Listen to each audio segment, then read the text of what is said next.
Magandang hapon po.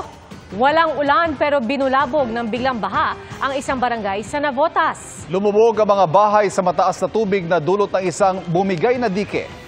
Mula sa Navotas nakatutok live si Darlene Kai. Darlene?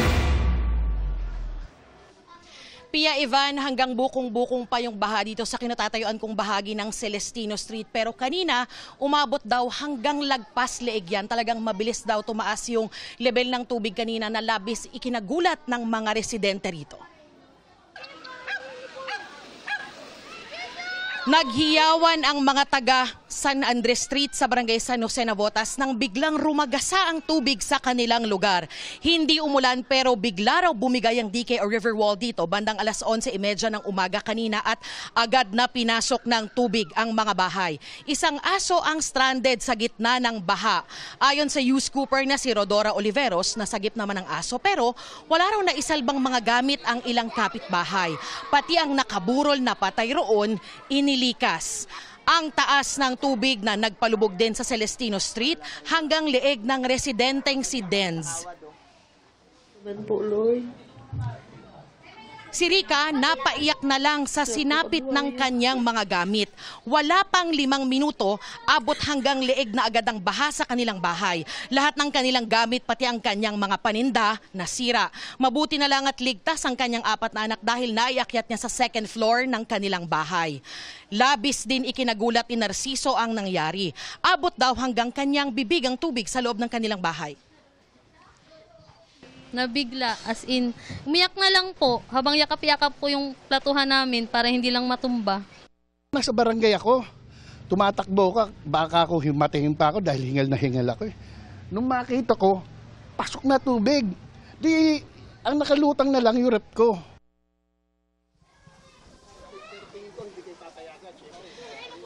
Napasugod tuloy dito ang ilang fire volunteers galing Caloocan para tumulong mag-rescue ng mga residente. Bumigat ang traffic tulad dito sa M. Naval Street. Agad ding nagsagawa ng rescue operations ang Navotas LGU. Ayon sa Navotas CDRMO, abot sa 100 individual ang inilikas kanina mula sa kanilang mga bahay papunta sa Navotas Elementary School. Sakto rin daw na umabot ng 2 metro ang high tide sa ilog kaninang tanghali. Hindi pa rin daw kasi naaayos ang bahagi ng navigational gate na nasira noong nakaraang buwan.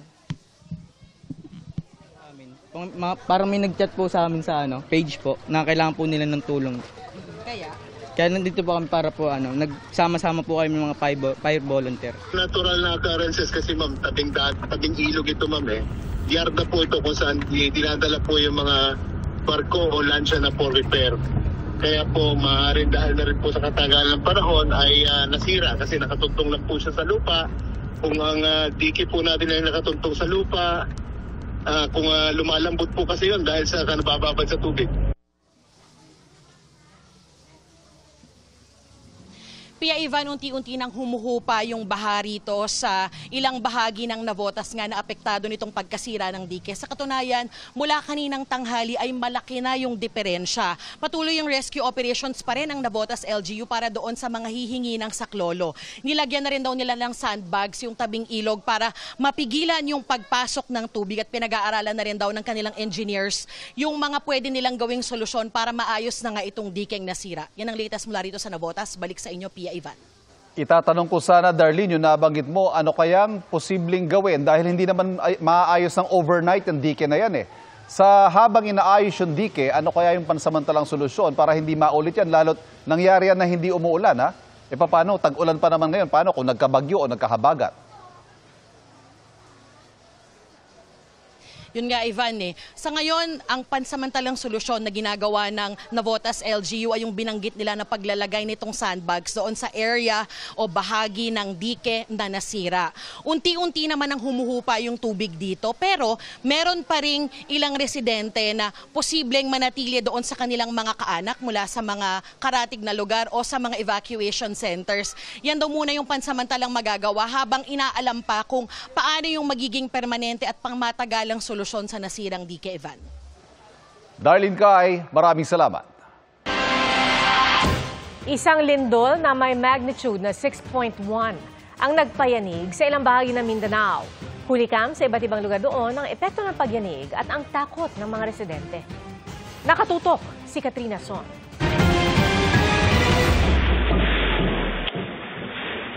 Tila nagsayaw ang mga ilaw sa panaderyang ito sa Malita, Davao Occidental dahil sa lindol kaninang umaga. Ang ilang gamit, umalog din.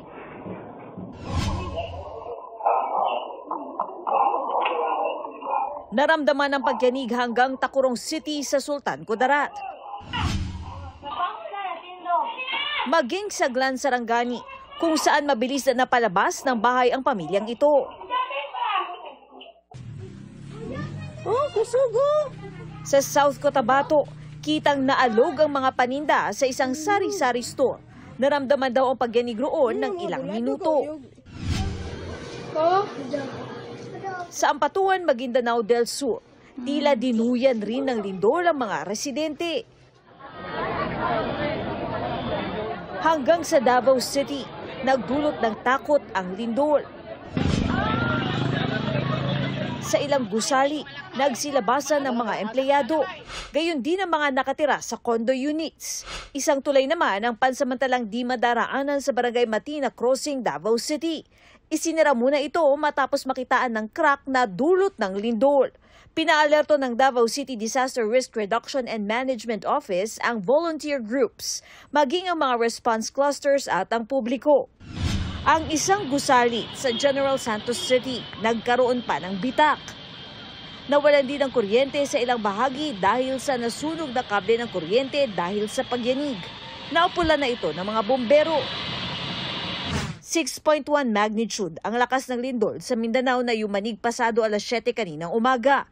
Sa dagat ang epicenter nito, 85 kilometers mula sa timog silangan ng Sarangani Island, Davao Occidental, sa lalim na 79 kilometers. Pinakamataas natin na intensity na naitala or naibigay sa amin as observe or paano nila naramdaman na intensity 5 sa may Tiglan and Malungon, Sarangani, sa may Pantukan, Davao de Oro, and even sa ilang municipality ng Davao Occidental sa may Sarangani Island po. Wala naman itong banta ng tsunami, pero ilang aftershocks na ang naitala ng PHIVOLCS. Para sa GMA Integrated News, Katrina Son, nakatutok, 24 oras. Arestado sa Cavite ang isang lalaking nagre-reseta sa mga pasyente at may 4 na klinik pero isa palang peking doktor. Nakatutok si John Consulta, exclusive. Pagkakuha ng hudyat mula sa kanilang undercover, dumiretso na ang mga agents ng NBI Cavite North para kunin ang kanilang primary target sa isang medical clinic sa Dasmariñas, Cavite nitong Huwebes. Hinuhuli ka po namin for illegal practice of medicine under Republic Act 2382 or the Medical Act. Arestado ang 52 anyos na lalaki na umunoy peking doktor. Ayon sa NBI, nakatanggap sila ng reklamo mula sa isang asosasyon ng mga doktor. Nang madiskubre nilang di tunay na doktor ang suspect. Meron siyang minimaintain na around 4 clinics, medical clinics, at siya ay tumatanggap ng mga pasyente, nag-i-issue ng prescription, humihingi ng bayad para sa kanyang serbisyo. Pati sa mga ospital nga, umaabot ang mga prescription nito na ibinibigay sa mga pasyente. Nagsagawa ng verification from the PRC at napag-alaman natin na siya po ay hindi kasama sa listahan ng mga licensed physicians sa Pilipinas. Na-recover ang mark money na binayad sa umunoy peking doktor habang kumpiskado naman ang ilang ebidensya tulad ng mga reseta at mga gamot. Kung ikaw po ay walang kukulang competence para sa trabahong ito, ay maaaring ma-misdiagnose mo at makapag-prescribe ka ng maling gamot sa mga pasyente na imbis na bumuti ay baka lalong mapasama. Sinisika pa namin makuha ang panig ng suspect na na-inquest na sa reklamong paglibag sa Philippine Medical Act. Sakaling mapatunayang nagkasala siya, posible siyang makulong ng hanggang 5 taon. Para sa GMA Integrated News, John Consulta, nakatutok, 24 oras. Hulikam sa Caloocan ang panloloob sa isang bahay kung saan nadali ang isang mamahaling relo. At ang nanalising suspect, kapitbahay ng mga biktima. Nakatutok si Bea Pinlac. Malanindyang galawan ng lalaking ito nang pasukin at nakawan niya ang isang bahay sa Barangay 8 sa Caloocan, Miyerkules ng madaling araw. Tinangay ng 28 anyos na suspect ang mga relong nakasilid sa maliit na kabinet sa itaas ng ref. Ayon sa pulisya, ang halaga ng ninakaw na relo nasa 11,000 pesos. Yung victim natin, may pagkakatulog. Then, nagising na lang siya, may narinig siyang ingay sa kitchen nila. Then, nakita niya yung suspect habang kinukuha yung relo. Sa bintana raw ng kusina dumaan ang suspect. Intact naman po daw yung pinto nila. Kung saan siya pumasok, doon din siya lumabas. Humingi naman ng tulong ang biktima sa barangay at pulisya. Napag-alaman na ang suspect, kapitbahay pala niya.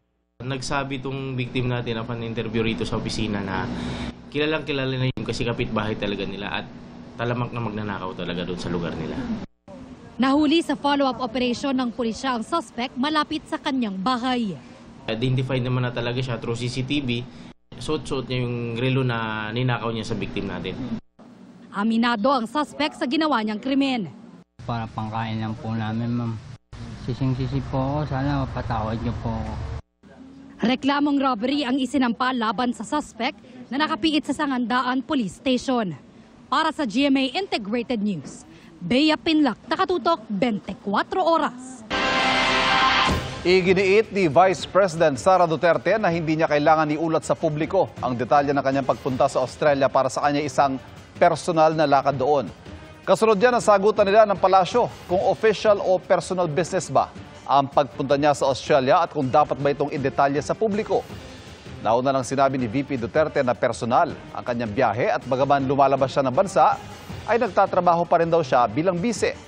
Kaya tingin ng palasyo sa sinabi ni Duterte, magkakaroon ito ng ethical at accountability concern. Lalo't ginamit din daw kasi ng bise ang social media page ng OVP na bahagi ng gobyerno. Ayon sa palasyo, kung nagtrabaho raw ang bise, kailangan niyang iulat sa bayan ang kanyang ginawa sa Australia, ang resulta nito at kung sino ang kanyang mga kasama. Pero sa bagong tugon ng bise, nanindigan siyang personal ang kanyang lakad.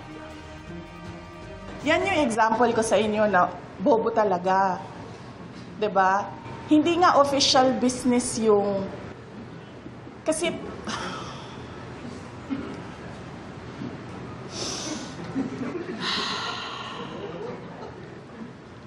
kailangan ko pa ba mag-explain? Sige, kailangan ko mag-explain ito, no? Kasi ang kausap mo medyo mahina, 'di ba?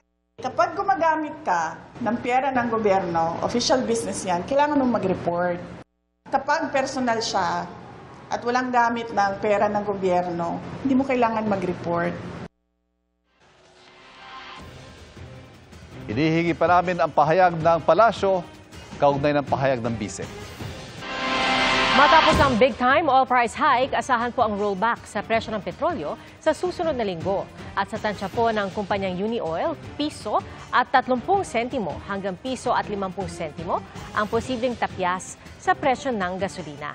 Piso at 70 sentimo hanggang 2 piso naman sa kada litro ng diesel. Ayon sa Oil Industry Management Bureau, isa sa mga dahilan ng rollback ay ang anunsyo ni US President Donald Trump ng ceasefire sa pagitan ng Israel at Iran. Matatandaang dahil sa bakbakan ng Israel at Iran, nagkaroon ng big-time oil price hike na hinati sa dalawang bagsakan noong Martes at Huwebes. Sugatan ang isang lalaki sa Malate, Maynila nang habulin at barilin ng tumakas sa riding in tandem. Ang nahulikam na insidente sa pagtutok ni Jomera Presto. Mistulang magpaparada lang ang dalawang lalaking ito na lula ng isang motorsiklo sa San Andres Street, Malate, Maynila pasado alas 9 kagabi. Pero ang isa sa kanila naglabas ng baril kaya napatakbo ang lalaking nakaitim. Maya-maya bumagsak ang lalaki. Nabaril na pala siya at tinamaan sa kanyang hita. Hindi gaanong kita sa video pero ayon sa barangay, tinangkang agawin ng riding in tandem ang bag ng biktima. Mabilis naman siyang nakatayo at nakapagtago ng papatakas ang riding in tandem. Bago ang insidente, makikita ang mga salarin na napadaan sa lugar.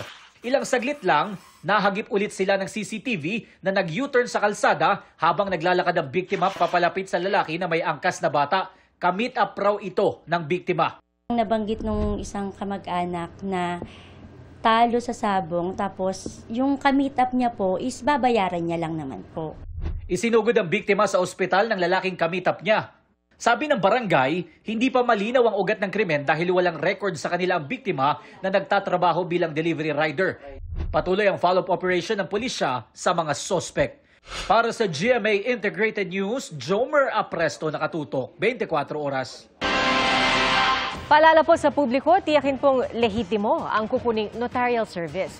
Sa Caloocan po kasi bistado ang panloloko sa notaryo nang magsumbong ng isang abogado na retirado na.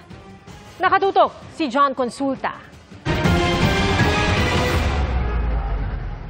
Dahang-dahang lumapit ang tauhan ng District Special Operations Unit ng Northern Police District sa target establishmento sa Caloocan nitong Huwebes. Sa hudyat ng undercover, pumasok na ang mga pulis kasama ang kanilang complainant na isang 82 anyos na abogado. Ayun po ba na notaryo po nito?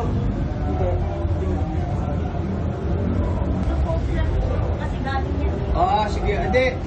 Dito ko kayo pumirma niya, nakabidyo kayo. Di umubra ang paliwanag ng mga tinarget ng Intrepid Operation. Sa ngayon po, inaaresto po namin kayo sa pagsasabwatan. Dapat lang po kayong manahimik at magsulang ibo. Sumbong sa NPD ng nagreklamong abogado. 2022 pa siya tumigil sa pagnotaryo matapos ma-stroke. Pero laking gulat niya nang ipatawag siya sa korte para sa notaryong di naman niya ginawa. Ang ginagamit po ay yung mismong notary seal at pangalan ng ating complainant na isang abogado po. Yun po ay kanyang tinanggi, hindi po niya yun pirma. Kaya yun po, ang ating mga suspect ay agad pong inaresto ng ating kapulisan. Ayon sa NPD, bawal at delikado ang piniging notaryo. Once po na nagamit yung mga peking dokumento, malalaman po sa court na hindi po pala or due to technicalities, maaari pong mabaliwala yung kanilang mga reklamo. Kaya malaki po ang magiging epekto po nito. Wala pang pahayag ang mga suspect na na-inquest na kahapon at nakakulong na sa Northern Police District. Yung mga suspect po natin ay kakaharapin po yung mga kasong usurpation of authority o yung Article 177 po ng Revised Penal Code, estafa other deceit, Article 315 of the Revised Penal Code, and falsification by private individual. Maaari po silang makulong ng 20 years imprisonment at may multa na hindi hihigit sa 1 milyong piso po. Para sa GMA Integrated News, John Consulta, nakatutok 24 oras. Nakauwi na sa bansa ang 6 na OFW na lumikas mula sa hidwaan ng Iran at Israel. Pagdating sa NAIA sa Pasay kanina, sumalubong sa mga nagpa-repatriate mula sa Iran ang mga opisyal ng gobyerno. Kabilang sa mga umuwi ang 5 OFW mula sa Iran at isang domestic worker sa Dubai na nagpunta sa Iran kasama ng kanyang amo bilang turista. Binigyan sila ng pinansyal na tulong ng gobyerno at binigyan din ng pagkain at serbisyong medikal. 2 Pilipino pa mula rin sa Iran ang nakatakdang dumating sa bansa ngayong gabi. Simula po ngayong araw, nasa podcast na rin ang 24 Oras Weekend. Gaya po ng flagship newscast ng GMA Integrated News na 24 Oras.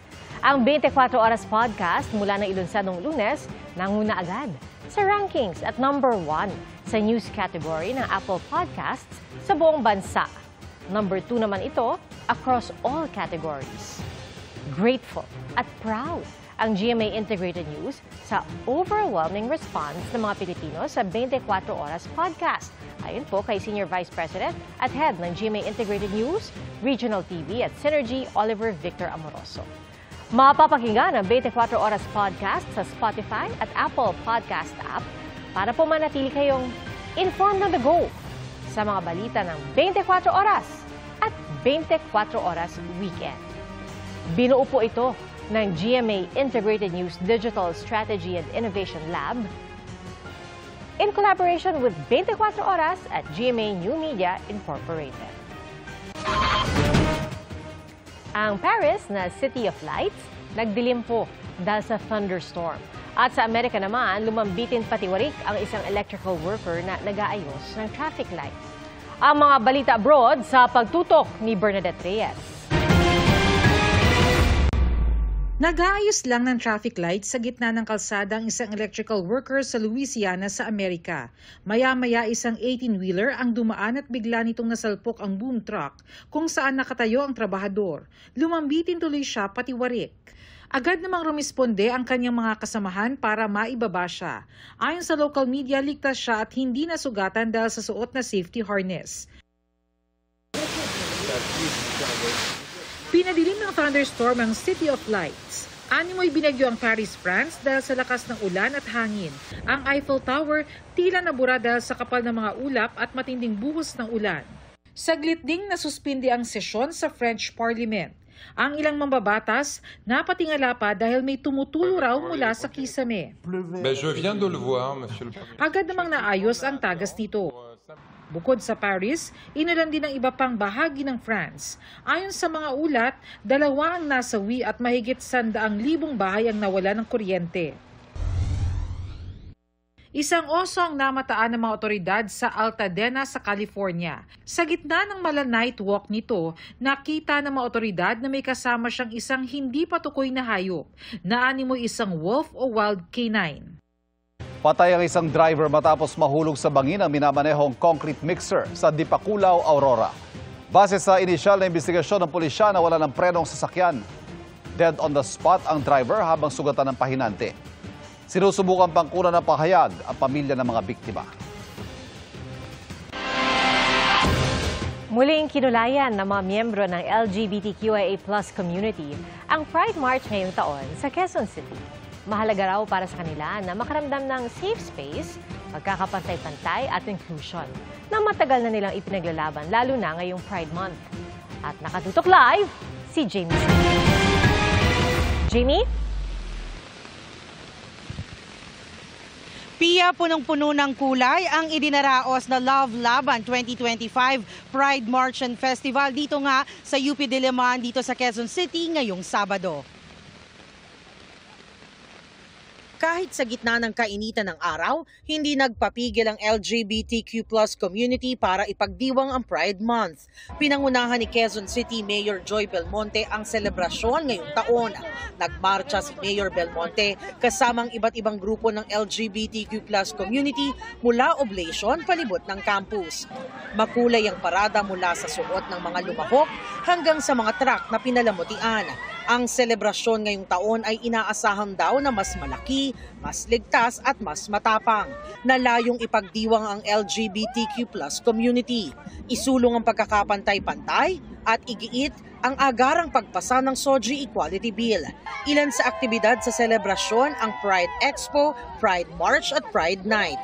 Hindi lang daw ito isang selebrasyon. Nagsisilbi rin daw itong paraan upang bigyang lakas ang Filipino LGBTQIA+ community sa pamamagitan ng paglikha ng mga safe space para ipagdiwang ang kanilang pagkakakilanlan kung saan iginagalang ang kanilang mga kwento at kinikilala ang kanilang mga karapatan. Isa rin daw itong anyo ng protesta laban sa pang-aabuso at mga injustisyang patuloy na kinakaharap ng komunidad. Para matiyak ang seguridad ng lahat ng dumalo sa selebrasyon, magkakatuwang sa pagbabantay sa kaayusan at kapayapaan sa lugar ang Quezon City Police District, UP Police at ang Task Force Disiplina. The SOGI bill is a long been issue since then, so I believe that LGBTQ+ rights is also human rights. So past SOGI bill, past same-sex marriage. Very all black, very, slay and all that. And 1, 2, 3, Happy Pride! Ha! Happy Pride! Pia, sa mga oras na ito ay biglang bumuhos ang malakas na ulan dito nga sa UP Diliman, pero hanggang mamaya raw ang makulay at masayang selebrasyon ng Love Laban dito nga sa UP Diliman. At yan ang latest mula rito, balik sa inyo. Maraming salamat, Jamie Santos.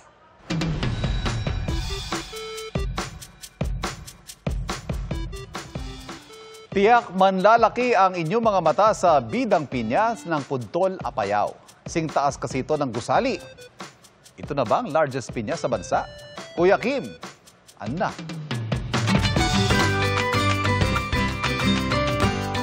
Ang mga nakifiesta sa taunang Pinya Festival sa Puntol sa Apayao. All eyes sa pinyang ito. Sino ba naman kasi ang hindi manlalaki ang mga mata sa laki nito?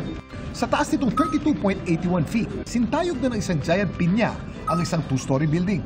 Ang giant pinya ng Puntod, na isa raw marahil sa pinakamalaki sa bansa, gawa gamit ang mahigit 2,800 fresh pineapples. Inani ang mga ito mula sa iba't ibang taniman sa Puntod. It was actually just purposely for a one town, one product.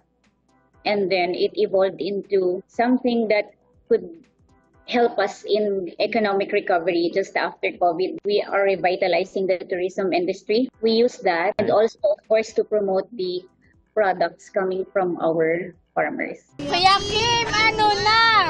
Ang pinya o Ananas commosus ay isang tropical plant na indigenous sa South America. Dinala ito sa Pilipinas ng mga Kastila noong late 16th century. Isa sa agaw pansin sa prutas na ito, ang tila napakarami nitong mata. Pero ano nga ba ang mga ito? Ang pinya ay isang multiple fruit.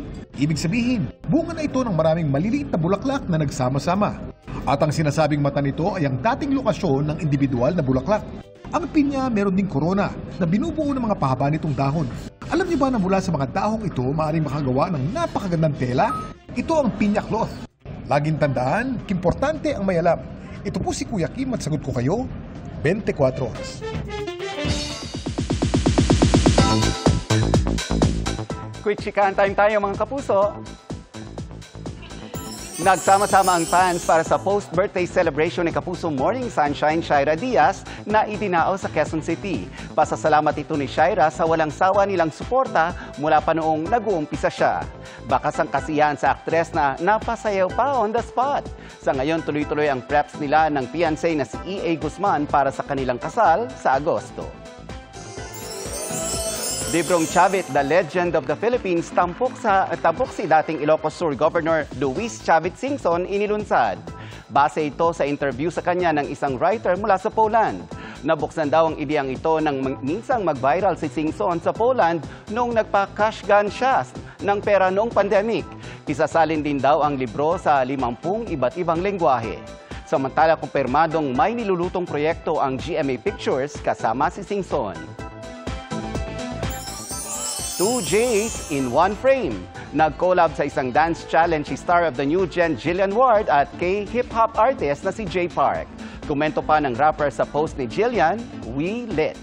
Nasa bansa si Park ngayon para sa Manila leg ng kanyang world tour. Inalis po ng MMDA ang mga timer sa mga traffic light na nasa kanilang pamamahala.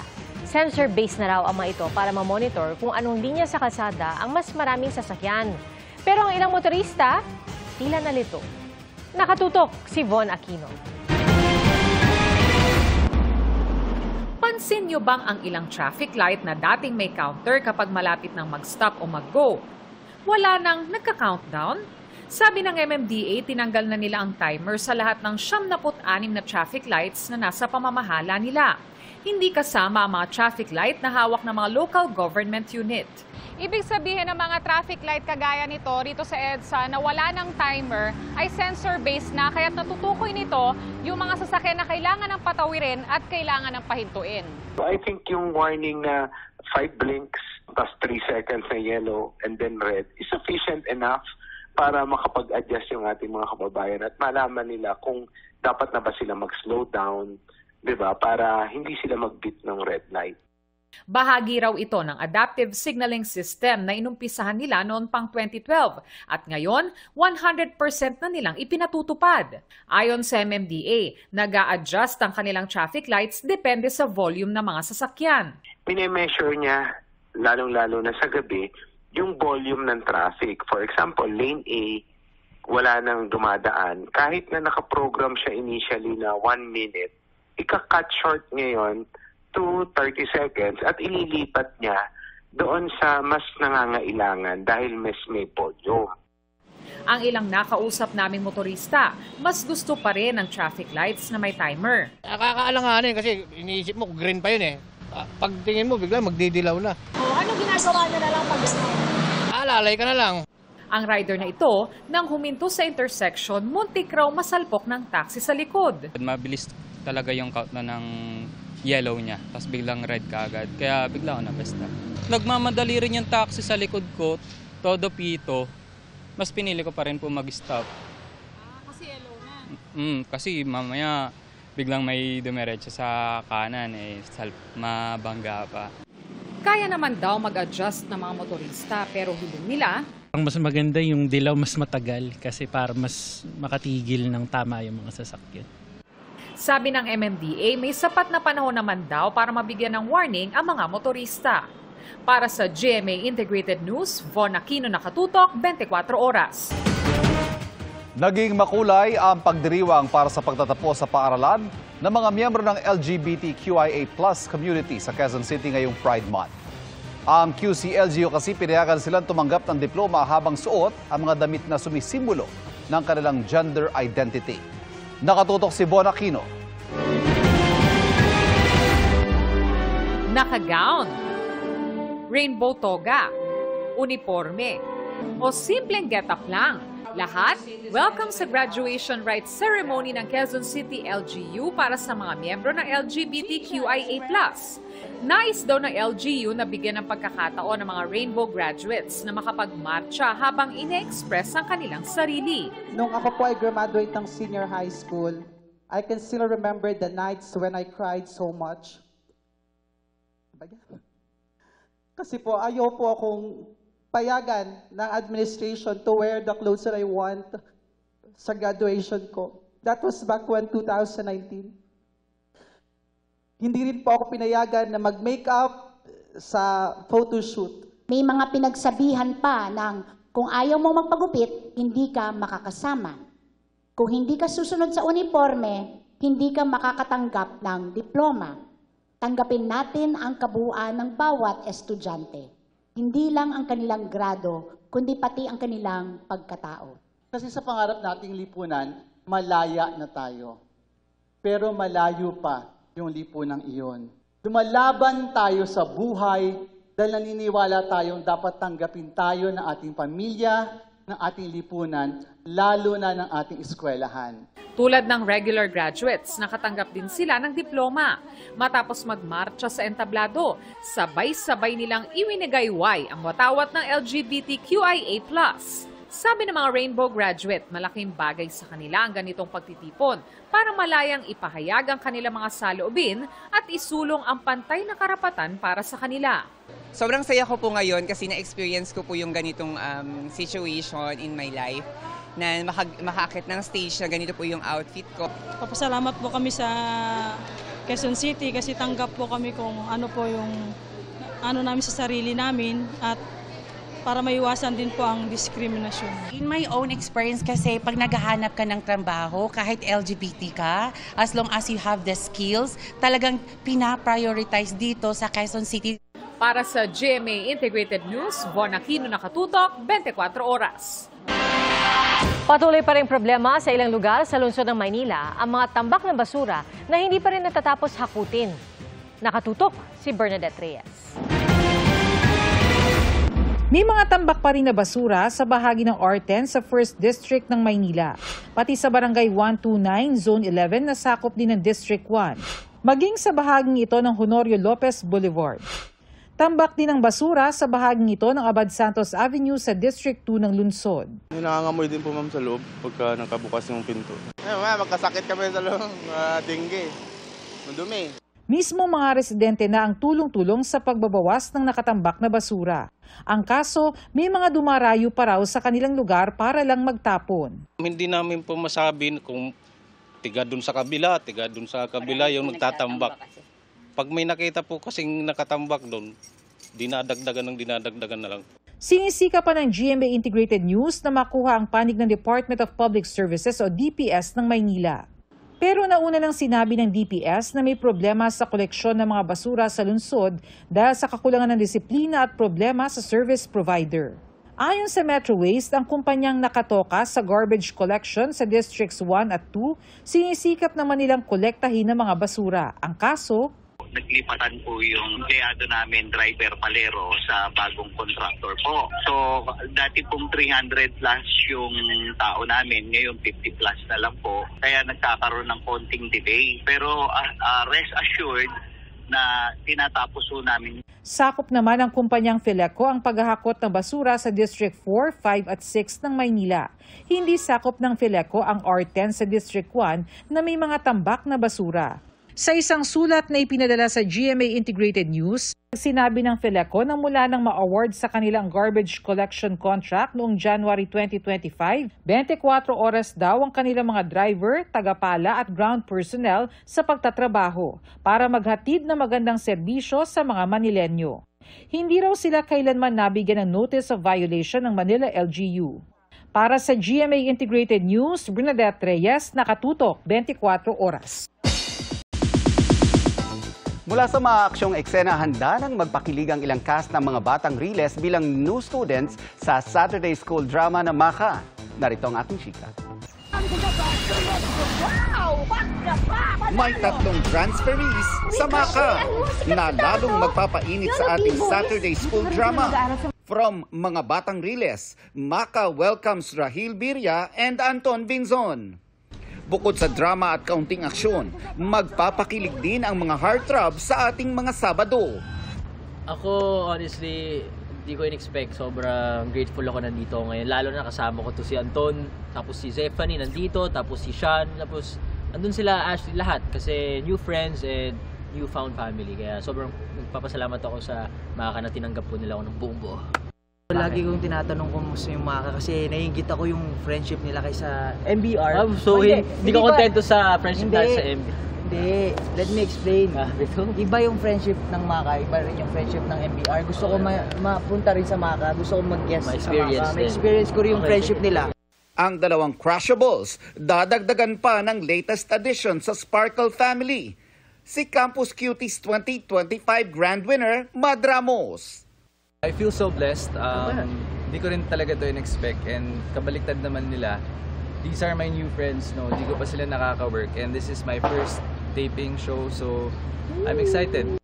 Ang Maka Next Chapter ay mapapanood tuwing Sabado 4:45 ng hapon bago mag-24 oras weekend.